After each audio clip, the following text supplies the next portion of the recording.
Perkembangbiakan pada tumbuhan. Perkembangbiakan pada tumbuhan dapat dibedakan menjadi dua macam, yaitu perkembangbiakan generatif dan perkembangbiakan vegetatif. Perkembangbiakan generatif pada tumbuhan adalah perkembangbiakan secara seksual, yaitu melibatkan induk jantan dan juga induk betina. Prosesnya terdiri dari penyerbukan dan pembuahan. Setelah itu akan menghasilkan buah atau biji tumbuhan, kemudian akan menghasilkan tumbuhan baru. Ciri perkembangbiakan generatif adalah munculnya bunga. Untuk itu kita akan mempelajari bagian-bagian bunga ya. Bagian-bagian bunga terdiri dari tangkai bunga, kelopak bunga, benang sari, kepala putik, tangkai putik, mahkota, tangkai sari, dan bakal biji. Nah, setelah kita mempelajari bagian-bagian bunga, kita selanjutnya akan mempelajari fungsi dari bagian-bagian bunga tersebut. Yang pertama, tangkai bunga. Tangkai bunga yang merupakan bagian bunga yang berada pada bagian bawah bunga. Fungsi tangkai bunga ialah penghubung antara bunga dengan ranting, dan tangkai bunga juga berfungsi sebagai penopang bunga. Yang kedua, kelopak bunga. Kelopak bunga merupakan bagian bunga paling luar yang menyelimuti mahkota ketika masih kuncup. Fungsi dari kelopak bunga adalah melindungi mahkota bunga ketika masih kuncup dan akan terbuka jika mahkotanya mekar. Kelopak bunga biasanya warna dan bentuknya menyerupai daun. Yang ketiga adalah mahkota bunga. Mahkota bunga yang merupakan bagian bunga yang paling indah dan berwarna-warni. Mahkota bunga sering disebut dengan perhiasan bunga. Keindahan mahkota bunga sangat menarik bagi serangga untuk hinggap dan membantu proses penyerbukan. Selain untuk menarik perhatian serangga atau hewan lain untuk membantu penyerbukan, fungsi mahkota yang lain ialah melindungi alat-alat kelamin pada bunga sebelum terjadi proses penyerbukan.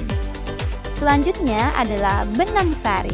Benang sari merupakan alat kelamin jantan sebagai alat perkembangan bunga yang terdiri dari tangkai sari, kepala sari, dan serbuk sari.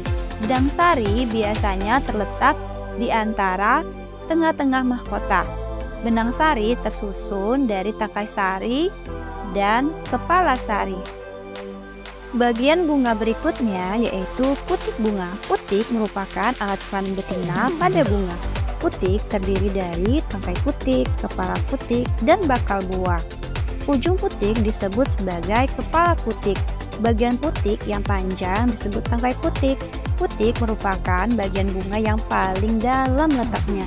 Fungsi kepala putik adalah sebagai tempat melekatnya serbuk sari yang jatuh di bunga. Sementara tangkai putik berfungsi untuk menghubungkan kepala putik dengan bakal buah. Perkembangbiakan generatif atau seksual diawali dengan penyerbukan. Penyerbukan adalah proses jatuhnya serbuk sari ke kepala putik yang mengandung sel kelamin betina. Proses penyerbukan diawali dengan jatuhnya serbuk sari di kepala putik.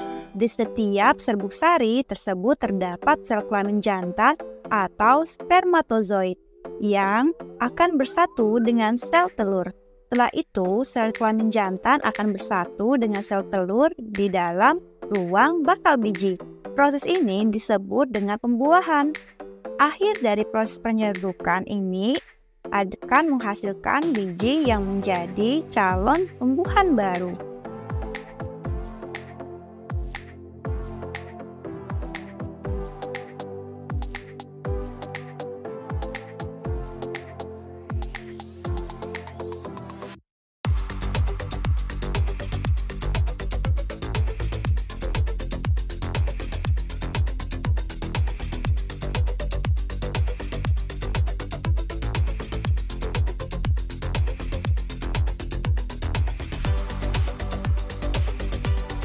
Terdapat 3 jenis penyerbukan. Yang pertama berdasarkan jenis biji tumbuhan. Yang kedua berdasarkan asal serbuk sari. Dan yang ketiga berdasarkan penyebab sampainya serbuk sari di kepala putik. Berdasarkan jenis biji tumbuhan terdapat 2 jenis penyerbukan. Penyerbukan pada tumbuhan biji terbuka dan penyerbukan pada tumbuhan biji tertutup. Proses penyerbukan pada tumbuhan biji terbuka dilakukan dengan menempelkan serbuk sari ke mikrofil. Mikrofil merupakan lubang kecil di permukaan bakal biji, tempat masuknya serbuk sari yang kemudian akan menuruni tabung masuk ke dalam bakal biji dan terjadi pembuahan tunggal. Biasanya proses penyerbukan ini dibantu oleh angin. Contoh tumbuhan biji terbuka yaitu pinus, melinjo, damar, dan pakis haji. Selanjutnya, proses penyerbukan pada tumbuhan biji tertutup. Proses penyerbukan dilakukan dengan menempelkan serbuk sari ke kepala putik. Tumbuhan biji tertutup sendiri juga dibedakan menjadi dua, yaitu tumbuhan berkeping satu atau monokotil dan tumbuhan berkeping dua atau dikotil. Ciri khas dari tumbuhan berbiji tertutup adalah letak biji yang berada di dalam daging buah.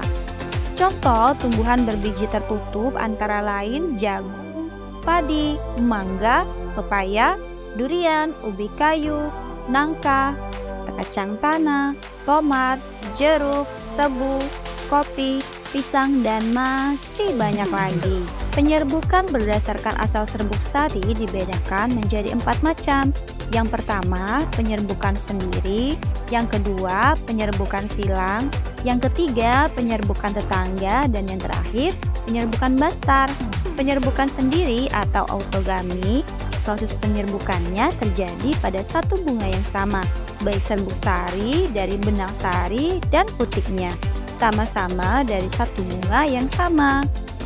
Penyerbukan silang atau alogami, proses penyerbukannya berasal dari bunga yang berbeda, tumbuhan yang berbeda tetapi satu jenis. Penyerbukan tetangga, geotonogami, proses penyerbukannya berasal dari proses yang berbeda, namun masih satu individu atau satu tumbuhan. Yang terakhir, penyerbukan bastar merupakan proses menempelnya serbuk sari dari satu bunga ke bunga yang lain dari tumbuhan yang berbeda. Penyerbukan berdasarkan faktor penyebab sampainya serbuk sari di kepala putik dibedakan menjadi 4 macam, melalui bantuan angin, bantuan air, bantuan hewan, dan bantuan manusia. Penyerbukan dengan bantuan angin atau anemogami, proses penyerbukannya dibantu oleh angin. Jadi, angin membawa terbang serbuk sari dari bunga yang satu sampai akhirnya menempel ke bunga yang lain. Biasanya terjadi pada tumbuhan yang tidak memiliki bunga, seperti padi, jagung, dan rumput-rumputan. Penyerbukan dengan bantuan air atau hidrogami, proses penyerbukannya dibantu oleh air, misalnya pada enceng gondok dan juga tanaman teratai. Penyerbukan dengan bantuan hewan atau zodiogami. Biasanya hal ini terjadi pada bunga dengan ukuran besar dan memiliki mahkota bunga yang mencolok sehingga dihinggapi hewan. Selain itu juga memiliki kelenjar madu dan serbuk sarinya bersifat lengket. Proses penyerbukan ini biasanya terjadi pada tumbuhan jambu, mangga, jeruk, dan pepaya. Zodiogami terbagi menjadi 3, yaitu yang pertama, entomogami. Proses penyerbukan dibantu oleh serangga seperti lalat, kumbang, dan lebah. Yang kedua, malakogami. Proses penyerbukannya dibantu oleh siput atau bekicot. Dan yang ketiga, chiropterogami. Proses penyerbukannya dibantu oleh kelelawar. Dan yang terakhir, penyerbukan dengan bantuan manusia. Proses penyerbukannya dibantu oleh manusia seperti pada pohon vanili dan anggrek. Terima kasih sudah belajar bersama Bu Tri.